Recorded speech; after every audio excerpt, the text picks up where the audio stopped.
If you guys watched the show earlier this week, which I hope you did when Kellen was running the show, you know that a lot of bad things are going on at Disney right now. Well, first things first, Kevin Feige talked about how they were going to drop the amount of content they were producing to just 3 movies a year and just 2 shows, which still feels like too much. So little. So little, right? But right now what's going on is Disney's focusing on the wrong thing because their stock price tanked after the earnings call, and we now find out that they're focusing on the wrong thing because apparently Tinkerbell is being cut from meet and greets and has been labeled as a problematic character. And I looked into this just to make sure it was true. I need to fact check. It says Disney character meet and greets do change in Disney parks. You have to check the website for character updates. But Tinkerbell reportedly faced scrutiny from Disney's Stories Matter team ahead of the launch of Disney Plus back in 2019. So in this New York Times piece, they talked about the Stories Matter initiative. It was prepared to do an extensive review of the Disney film library before Disney Plus launched. And they added all of these disclaimers to the content that they determined to be negative depictions or mistreatment of people or cultures, like the Muppet Show from the 1970s or the 1941 version of Dumbo. These stereotypes were wrong then and are wrong now, the disclaimers read. But the Stories Matter team privately flagged other characters as potentially problematic, with the findings distributed to senior Disney leaders. According to 2 current Disney executives who spoke on the condition of anonymity to discuss confidential I love the information. idea that they're like Boeing and whistleblowers and they have to like speak. I'm picturing them like with like the shadow face like and the voice changer like, actually we have a lot of problems going on here at Disney. They decided that Tinkerbell is problematic. You can't tell anybody my name. You can't tell anybody my name. So this Stories Matter initiative at Disney decided that Tinkerbell is problematic. She needs to be canceled and retired for good. They also said that Ursula is problematic because of her dark color palette.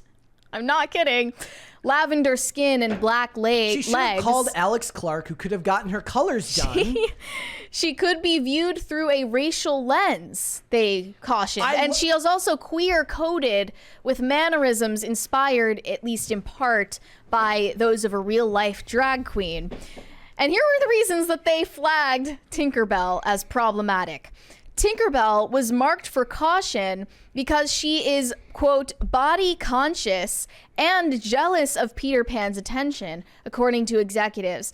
While Captain Hook could expose Disney to accusations of discrimination or prejudice against individuals with disabilities because he's a villain and he has a hook. Yes, it's a problem. You can't be a villain and be disabled. Wow.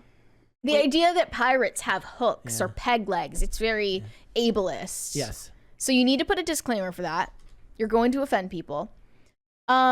Yeah, but this was a hit piece, basically, against Tinkerbell back when Disney Plus was launched. Pretty privilege. She really is getting canceled for her pretty privilege, though. Yeah. I mean, Tinkerbell is like literally like, so like Cinderella, Tinkerbell, who else is like blonde, blue-eyed, pretty? I mean, Rapunzel. Like, those are the first people to get the axe, I feel like. I mean, Elsa's still around. They still got Elsa. she's new, though, to them. Like, newer IP. Right. If it's part of the classic set of characters, they need to be scrutinized. This is the same thing as sensitivity readers. Yes, I mean, people were actually paid 6-figure salaries to watch a bunch of Disney movies and write down on a clipboard everything that they found offensive about it. And Disney executives actually listened to them. And they actually added these disclaimers and these trigger warnings to their content on Disney Plus. And Tinkerbell is unfortunately a victim of that. I didn't see. Okay, so like I was told, like originally I remember when Daredevil came out, they said that there was going to be like basically trigger warnings on the content there. I've started watching Daredevil recently on Disney Plus, and it didn't have any? that. I mean, I guess. Well, you're an over 18 account. They may just maybe not bother if you're an over 18 But account. I mean, this is the same stuff that was happening a couple months ago when they were talking about sensitivity readers changing the language on the James Bond books. because of the way that racial descriptions were done of characters that are now labeled as insensitive because they were written at a different time. My take now is the same it was then, which is that the worst thing you can do is bias a reader ahead of time by, first of all, like changing it. That's the worst thing you can do, is changing it for modern audiences, because there is something really, really disconnected where you change some of the language, but then the stuff you don't consider problematic but is very much of its time as well is not changed. So then the book loses its flow and its feel because some of the writing is current year and some of the writing isn't. But that's the worst. But it's also bad to put a trigger warning at all, because one of the things that it ends up doing is then people who are sensitive, they don't get to rip the Band-Aid off and just experience it as it was written, which can a lot of times be the best way to introduce you to concepts you might find a bit disheartening or disconcerting. Thank you, guys. Like if you end up reading or experiencing something that you have a problem with, it's better to just experience it and then wrestle with your feelings afterwards rather than worrying about it beforehand. Do we actually believe that there is a black viewer out there who watches Gone with the Wind and is emotionally traumatized by it? No. That person doesn't exist. I don't care. Like I would say like facts don't care about your feelings or some phrase like that, but these people who are upset, they don't exist. So this is what Geeky Sparkles had to say about it, obviously from Clownfish TV. He says, guys, Tinkerbell, Disney removed the Pixie Hollow version because they aren't making those films anymore. I do not think it's because someone wrote a hit piece article 3 or 4 years ago. Disney did not erase her from the parks. She still has her statue. So it's just the meet and greets. Yeah, so she thinks this is just Disney trying to allocate more time and space to current IP. I mean, that makes sense too with, also after earnings calls and stock tanking, it's fair to say that cuts could be coming. But Tinkerbell is technically current IP since they just announced and put out this movie. Peter Pan and Wendy came out like last year. They had an updated race-swapped version of Tinkerbell in the new Peter Pan and Wendy movie on Disney Plus. So she is current IP, but that's exactly what you were referring to, Phil, is she's getting punished for her pretty privilege and for her being white and blonde. So they had to, make her Algerian or whatever.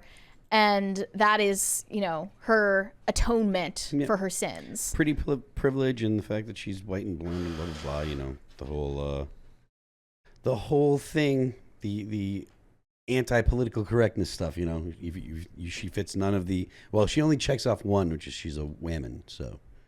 But she's body conscious. Well, so. she's woman that's in good shape, so that's a strike against her. But it's always rough when you have to show characters. Look, I explained recently. I said I've been watching. It's always rough when you have to show characters. When you have to show, I'm reeling my thought back. When you have to show characters that look that way these days, because I've been watching Once Upon a Time, and all the characters are just traditionally attractive people. And nowadays, I just don't believe that they wouldn't make more changes to that. Well, Andrea Mew was like bemoaning the fact that Disney parks don't really care about hiring attractive people to play all of these characters anymore. And just like the cast members in general that aren't playing any roles. They are like these bearded drag queen freaks. Sorry, I'm going a little too far. But anyway, Breitbart recently reported on some new polling data that shows Disney's approval rating is plummeting as well, even among young people.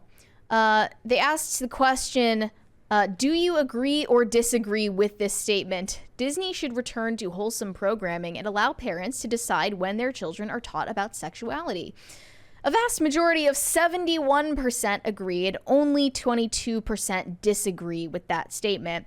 Another question said, a Disney executive said the company has many, many, many LGBTQIA characters in our stories. Is such programming appropriate for children under 12? A majority of 54% said no, that is not appropriate for children. And only 33% said yes, it is appropriate. So he also mentioned 57 and 58% of Black and Hispanic respondents said that it is not appropriate for children. There's a $20 one there. Who's it from? Carnell.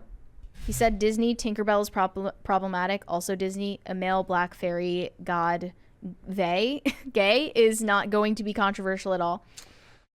Yeah. They not drown that out. controversial They at all. don't really think about Doesn't that matter. at all. And this type of news is not really anything new, and this type of polling data isn't going to change anything at Disney. The boat has made it too far out into the ocean. I don't think it can be pulled back in, not anytime soon. They had a chance to make mild changes when Nelson Peltz tried to get on the board, and they wrongly, they rejected that. Mm-hmm. So I don't see any of those changes. But why coming to would fruition anytime soon? Why would the approval rating for Disney go down so much since just 2022, like specifically? I don't get that. They said May of 2022, the poll showed that their net favorability rating was, it went from 50, it was an astounding 53-point drop from 56 to Was that when 3. Lightyear came out in 2022? So it could have been around that time when they started launching those movies. A lot of people were unhappy with the way that they behaved when the pandemic was happening because of the salaries of the executives staying high and a lot of people being put on furlough. So do weird think- that Disney is like a political, like partisan issue right now. It is. I do think the pandemic changed a lot of people, and it made people. I think it made people look at a lot of different things differently. So the clearly it made people mistrust the government more than they had it previously. Yeah. But I think that it made people more skeptical and suspicious of just large things. Everything. Like, Every institution. large companies, things that we have historically relied on. And then you throw in the fact that there was all the noise about the LGBT stuff, and with the issue of trans people being top of mind, or with trans people being top of mind so much. And people have a visceral reaction to that, first of all. And second of all, it's starting to look like society is rejecting the idea of gender at all. Like, people are starting to say, no, gender's not even real. That's John Money came up with that, and they're starting to understand why they're rejecting it. And I think and the fact that Disney embraced that before society embraced it, I think is something that society's kind of realized and noticed and is pushing back against. Also, I don't know, and this is just because I don't know how Rasmussen does like their polling, but one of the issues is like when people hear Disney, now are they talking just Disney IP, or are these people angry with Lucasfilm? Are they angry with what's going on with Marvel? I don't know how to differentiate whether they're actually including those in their thoughts on Disney. A lot of people, this might sound crazy to us, but a lot of people just aren't even aware that Disney is behind Star Wars or Marvel. Is that crazy to say? I feel like they're just not really consciously aware. I mean, they might be not subconsciously Lucasfilm, aware. but I do believe that they know that Disney's behind Marvel. I don't know. Yeah. I don't know if that's true. It also says 63% of Democrats view Disney favorably, while only 33% of Republicans view Disney favorably. It's an actually partisan split. Yeah. It's mirrored in the same way when they ask, like, do you trust mainstream media?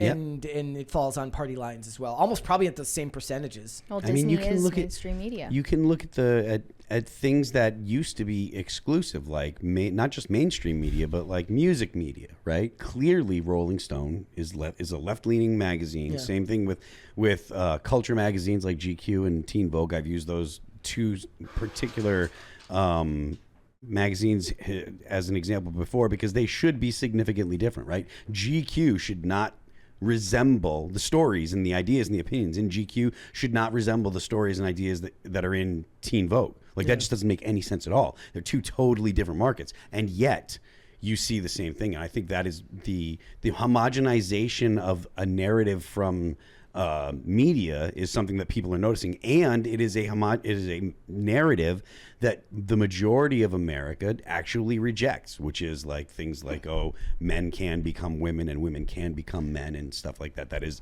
something that people outright just are rejecting. Well, guys, with all of those problems going on, Disney has their answer for you. You know what it is? Cable. That's what they want to do. Bundles.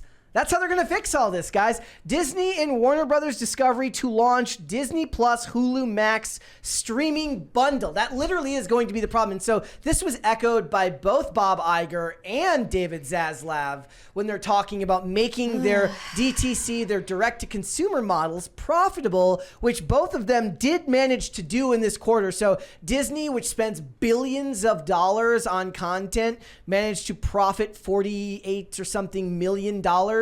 And Warner Brothers, who also does the same, though they did a better job of cost cutting, I think, brought in about $86 million of profit. But ask anyone who works, at a business like this, you don't spend billions to make in just the double-digit millions. No, you don't. That's right? like a dollar in Disney dollars. So, I mean, at most businesses of that size, divisions get cut for not profiting enough. But also, it's like kind of these bundles that come with your phone plan or your cable plan. That's the unsung hero of what could possibly make Disney profitable. T-Mobile. Like Disney Plus. T-Mobile offers, yeah. Just like other services, I think Verizon offers Max or something. Right. Like one of the other ones offers one of the other streaming services. So this is what it says. The company's announced a new streaming bundle comprising Disney Plus, Hulu, and Max will be available this summer in the U.S. There's no pricing info or specific launch date at this point. Disney and Warner Brothers Discovery said that the bundle will be available for purchase on any of the 3 streaming platforms' websites and offers as both an ad-supported and ad-free tier. The apps and content from each company will remain separate. Disney recently integrated Hulu content into Disney Plus for customers who have both services. Note that Hulu already has agreements to sell add-on subscriptions for Max, Paramount Global, Paramount Plus, with Showtime. So that's like one of those things. Like if you go onto Amazon Prime, you can subscribe to tons of other streaming services through there. So they're getting a lot of, a cut of it either way. But there's a lot of people that have stuff to say about this, and I find it interesting because I don't think that Disney has even paid the full nut yet for Hulu. Like they what still do you mean they by have to that? pay for Hulu still because they bought out Hulu. They don't have the money? I don't know if they're To going pay to do for it? that What or do you mean? how it's going to be I mean, appropriated. I don't but- know how these corporate mergers or acquisitions work, but that seems bizarre. But eventually what's going to happen, guys, is you're going to have a service. You're going to pay $180 a month for it. And a bunch of stuff is going to be available from a bunch of different places. And it's going to resemble something that you had a lot back in the 90s and the 2000s. It was called cable. Look, we're getting closer and closer to what I have proposed, which is a state-run streaming service that has everything on it. What? You only need to make one purchase, and it's not complicated. There are no bundles. There are no hidden fees. It's just all run by the government. Wouldn't that be ideal? Mary said the same thing about airlines yesterday as well. Yeah, there should just be one state-run airline so it doesn't get all complicated and confusing. And to my point, somebody said didn't they buy Hulu? They have to make the actual purchase by December 1st. There's a deadline for it. Yeah, and it's going to cost them $8.61 billion. Okay. Which is honestly, for That's Hulu, cheap. honestly, for Hulu, that's cheap because Hulu is the far superior streaming But service. HBO Max, it seems like, Max is the trendy service, like the trendy streaming service for young people. Am I wrong? It seems like the one that young people like. Is there a streaming service that young people are? It seems like are that. That's okay. it, right? It has Euphoria on it. It has like, But I thought young people didn't like Euphoria. I thought it was all like millennials. And are millennials the young people we're talking about? yeah. I mean, Zoomers have less purchasing power than And, millennials. and Zoomers are watching YouTube and Twitch Yeah. and stuff like that. Right.